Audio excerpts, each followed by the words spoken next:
Good morning, everybody. I want to start by saying how delighted I am to be here as discussant for Jean, whom I value as a collaborator and a friend, having worked with her now since 2007. I admire Jean's qualities as an academic, but also for the significant impact of her work, a point to which I'll return. Though I've worked with Jean since 2007, I feel I know her and her work, and I've known her and her work for a lot longer. I don't think I've ever confessed to Jean the extent to which, in my early days at the Academy, I was a Bartunet groupie. Back in the 1990s, Jean used to do an awful lot of PDWs and symposiums. She still does, of course, on change, action research, insider-outsider research. And I used to go to virtually all of these sessions, because of course she was also an internationally renowned academic for qualitative research and still is. So I used to go to these sessions hanging around at the back because I saw her work as hugely influential on my own work on strategic change and sense-making, but also I sensed a kindred spirit in terms of a desire and an interest to work closely with practice. However, I didn't dare approach Jean as I saw her far elevated above my level. This is something I regretted when I did finally screw up the courage to talk to her and say, we have common interests, should we work together? Because of course what I found, as anyone who works with Jean does, is a very warm and caring individual with little regard for status, very willing to engage with those who share her interests, and extraordinarily generous with her time for all. In addition, she is great fun to work with. But so are you. Thank you. But I also asked some people who know Jean to comment on Jean and her work, and one of them said this: she's inspirational to work with as she's a very well-rounded scholar who attacks issues theoretically, qualitatively, quantitatively, and reflexively. True. Now, Jean actually wrote a piece in Organisation Studies in 2006 that talks about her scholarly career. And if you read this, you'll see that her interest in change stems quite a lot from her own experiences. And this led to a lot of collaborations in her early days as a scholar around organisation development and action research, two things that are, of course, closely linked. And as she says in this article, from this early work, she discovered that, she says, she liked studying real organisations. Indeed, she has a section labelled an experience that affected later theorising. I think the same was true for me, and probably a lot of people in the Strategy as Practice group, because I wanted to understand the challenges I saw practitioners experience in my time as a consultant, and I wasn't actually convinced that consultants really had an answer for.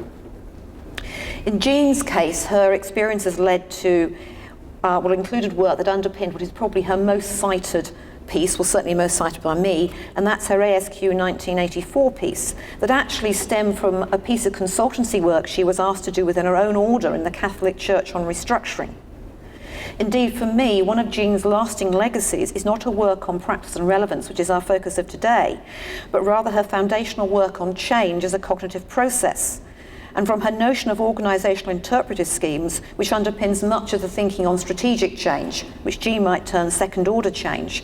So it underpins this notion of strategic change as a process requiring a cognitive reorientation around an organisation's, its goals, its purposes, and the shared assumptions and beliefs that individuals in that organisation have about the organisation and its environment. Much research on sense-making and change, both within and outside the SAP field, takes this notion as foundational. And it's one of the reasons she's been asked to be today our distinguished speaker. Her research has influenced much research in the SAP field. All of Jean's early research, including working with early collaborators like Michael Mock, for example, involved working closely with practitioners, researching the practice of these practitioners. And actually this led her from action research to this approach she labels insider-outsider research. This is an approach designed to enable collaborative building of knowledge between academics and practitioners. And a hallmark feature of this approach is the primacy it attaches to practitioners and their knowledge about their working environment, believing that practitioners know more about their contacts and their work than us academics ever can. And this led Jean to many collaborations on practical relevance, with the intent of proving relevance in academic work beyond that sentence at the end of the paper. So in other words, we've all read those articles, you get to the end and they go, oh, by the way, this might be of interest to practitioners. And Jean's ambition was to move the relevance of our work beyond that. Thus, there's an attitudinal element into Jean's approach to research and practitioners that is important. And indeed, one of the people I asked to comment on Jean's work had commented the following: Jean has been deeply interested and involved in practice throughout her 40-plus year academic career, beginning with her 1984 ASQ publication on the role of changing interpretive schemes in organisational restructuring.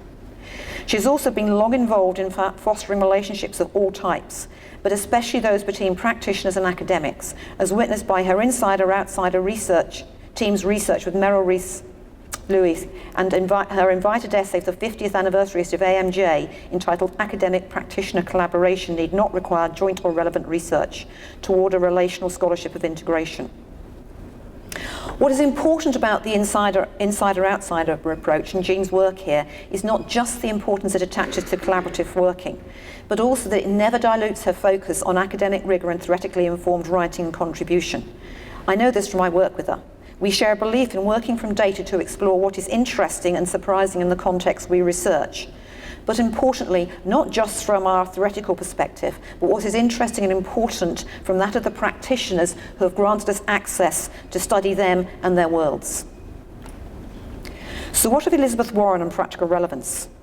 I would like to say that using Elizabeth Warren as an example to focus our attention on the role academics can and should have in influenced practice is typical of Jean's thoughtful approach to scholarship.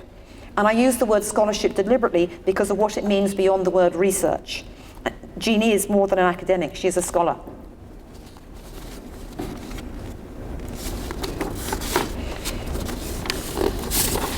And Jean carries her scholarship into everything she does. So today she's used Elizabeth Warren powerfully to show how we can influence practice and should be committed to doing so by engaging more closely with the issues that are of importance to practitioners.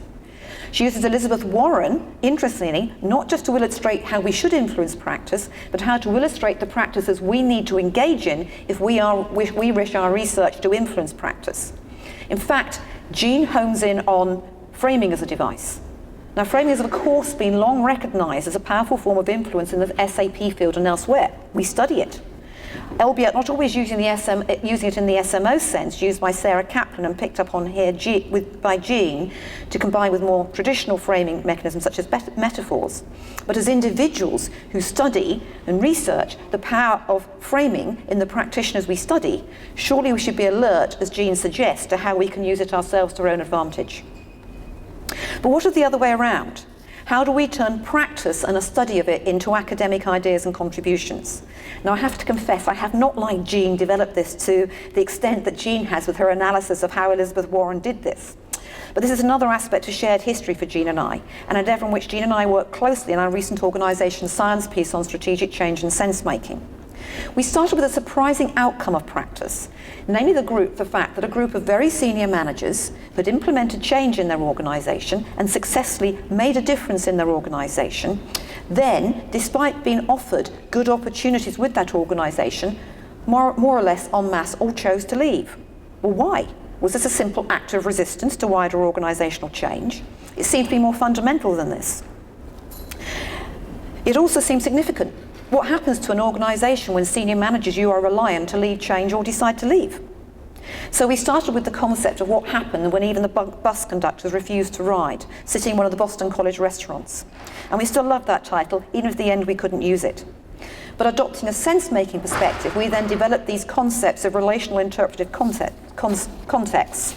And we then revealed there's a dynamic relationship between the relational interpretive context in which the senior management teams were embedded, their narrative evaluations of the wider change effort and what should be done locally, and the effect expressed in those evaluations. And we showed how that dynamic relationship in turn accounted for the change outcomes we were seeing and we had witnessed. Now that, of course, is what developing an academic contribution from a study of practice is all about. Finding the concepts and constructs that can provide an explanation for the outcomes we have seen, while simultaneously adding to what we know about that phenomenon from that theoretical perspective. Although this is a recent example, there are many others in mine and Jean's work. So to go back to Jean's case of her own religious order is certainly an example of this with the ASQ piece, because the ASQ piece was subsequently developed to account for how the restructuring progressed in terms of cognitive and dialectic processes.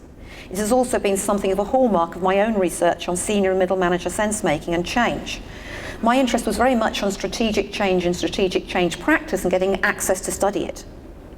The focus on sense-making came out of the data as a way of accounting for the way the different stakeholders differently engaged with the change effort and therefore how that accounted for the outcomes.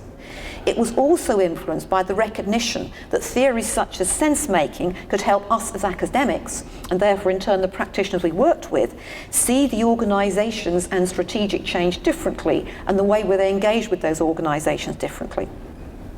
Back to Lewin, and there's nothing as practical as a good theory. I have to be honest, I remain fascinated by the executives and things they find a challenge in their own organisations and how they overcome them, and how the capability to overcome them changes as the nature of the organisations we work with changes. Thus my starting point is empirical rather than theoretical, and I often tell people that the one piece of work I started theoretically is the one piece of work I never managed to publish. So for me, there are two big challenges in turning research on practice into a theoretical contribution. Now, the first one, some of my colleagues might find insulting, but I'll face it up anyway. In my view, unless you regularly spend time in organisations, unless you regularly spend time engaging with executives and their issues, it might be hard to understand why something is interesting, why something is a challenge, and why it is worthy of study. Now, this can often raise challenges at the review stage, particularly given the limited space one might have to unpack the empirics, as those starting theoretically may not be able to understand why this is a challenge and why it is worthy of unpicking. Jean and I faced this with some of the work we did on the organisation science paper. Surely these managers were simply resistant.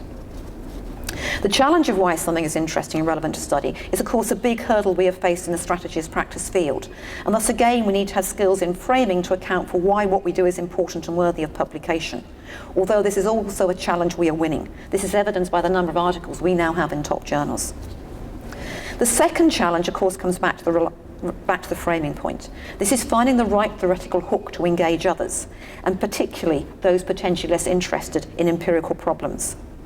There are often many different theories one can turn to for an explanation of how a practice or a set of practice evolves to deliver particular outcomes in an organisation. And of course, on hearing our data, many people are keen to offer us alternative explanations. But which one gives a contribution? And a contribution, to use the Corley-Enjoyer terms that Jean has already referred to, that gives a revelatory contribution that can also encourage us to see a phenomenon, e.g. change differently. And this can take us back in a circular fashion to the first challenge. Of course, this is a common problem for qualitative research, and I do not pretend I have any easy answers, other than to say this is what conferences and peers are about. It is through our presentation of papers and the comments we get from our peers that we're able to hone in on what is a valuable contribution. What I also think is really important for us in the SAP field, given that we do have a commitment to be close to practice and influence in practice, that we do not let the challenges that exist in developing research on practice that can also inform the problems managers face into theoretical contributions. That should not discourage us from doing such research. But of course, this is also a challenge that can divide those of us that work under the umbrella of SAP. Is SAP a theoretical or even ontological perspective on strategy? If so, the empirical act will always be involved by a particular perspective on organisation and strategy.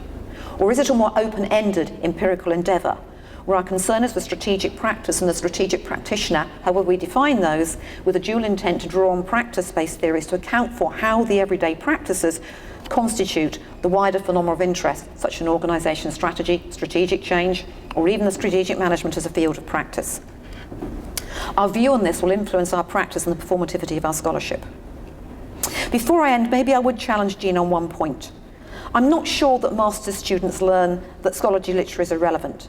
I do think we maybe translate it for them and hide it from them, but we also share it. I certainly do when I work with students for using research-based case studies and getting them to analyse them in their terms, and then relating the findings to more theoretical explanations that can be used to help the students understand their organisations and issues in different ways. And we should do more of this. We should not forget that one of the ways we influence practice the most is through our work in the classroom. Think of the number of academics at this conference, and bear in mind they're only a small part of the academics worldwide. Think of the number of students each year, the many thousands of students between us each year we touch. That's phenomenal. So we should see our ability to influence in this way as a responsibility as well as a privilege. Thank you. And thank you, Jean.